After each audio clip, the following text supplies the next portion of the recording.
Hi అండి, welcome back to our channel. నేను ఈరోజు పన్నీర్ కర్రీ చేయబోతున్నాను. ఎలా చేస్తానో నా వేలో నేను చూపిస్తాను, ఒకసారి అయితే మనము నేను ఆల్రెడీ ఆల్మోస్ట్ అవుతుందని చూపిస్తాను. అవుతుంది. సో 5 మినిట్స్లో అయితే బంద్ చేయబోతున్నాను. సో ఎలా ఏంటి ప్రాసెస్ అనేది నేను వీడియోలో చూపిస్తాను.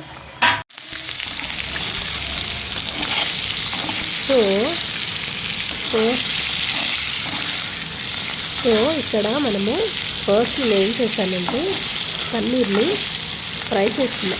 అంటే ఫ్రై ఎట్లా చేస్తున్నా అంటే దాంట్లో మసాలా అండ్ ధనియా పౌడర్ వేసి, అంటే గరం మసాలా వేసి ఫ్రై చేసేస్తున్నా. పక్కకు కలిపేయచ్చు, లేదంటే అందులో కూడా వేసి కలిపేయచ్చు.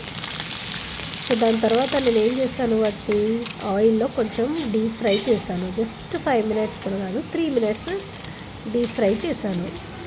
సో డీప్ ఫ్రై చేస్తే ఎందుకు అంటే ఆ పీసెస్ అనేది కొంచెం అంటే మెత్తగా ఉంటాయి కదా, కొంచెం క్రిస్పీ అవ్వడానికి. సో ఇక్కడ నేను టమాటోస్, ఆనియన్స్, పచ్చిమిరపకాయలు 3 కూడా పేస్ట్ చేసి పెట్టేస్తున్నాను. ఎందుకు అని అంటే మనకి టేస్ట్ రావాలి కదా, గ్రేవీ రావాలి కదా.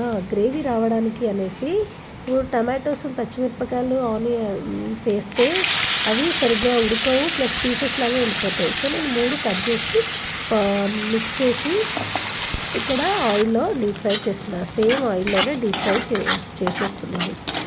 సో ఇలా చేసి మిక్సీ పెడితే మనకి గ్రేవీ ఎక్కువ వస్తుంది, ప్లస్ అందులో అది పచ్చిదనం కూడా పోవడానికి నేను ఫ్రై చేస్తున్నాను. ఏమేమి వేసాను అంటే మళ్ళీ చెప్తాను. పచ్చిమిరపకాయలు అండ్ ఆనియన్స్, టమాటోస్ 3 కలిపి పేస్ట్ చేసి ఆయిల్లో జస్ట్ జీలకర్ర అవి వేసి మిక్స్ చేసి ఆయిల్లో డీప్ ఫ్రై చేస్తున్నాను. సో ఇలా డీప్ ఫ్రై చేయడం వల్ల పచ్చిదనం పోయి కొంచెం టేస్ట్ వస్తుంది అన్నమాట. సో ఇందులో పసుపు కూడా వేసేస్తున్నాను. అప్పుడే వేసేయచ్చండి, ఫస్టే వేసేయాలి.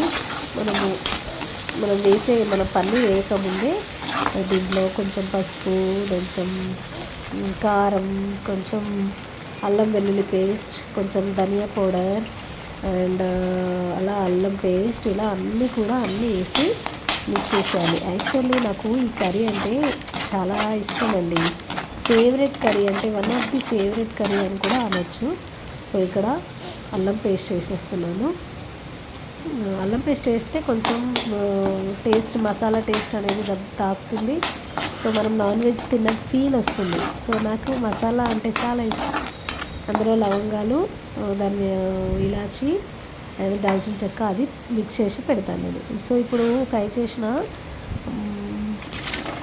ముక్కల్ని కూడా వేసేసి కొద్దిసేపు ఫ్రై చేద్దాము. ఒక 5 మినిట్స్ ఫ్రై చేసిన తర్వాత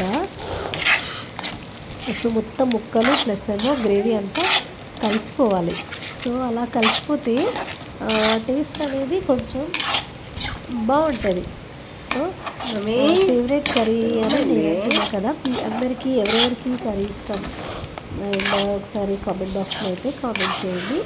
సో కర్రీ ఇలా చేస్తారా, మీరు ఎలా చేస్తారు కర్రీ ఇలాగా అని కామెంట్ చేయండి. సో నేను తెలుసుకొని కొంచెం బెటర్గా చేంజ్ చేయడానికి ట్రై చేస్తాను.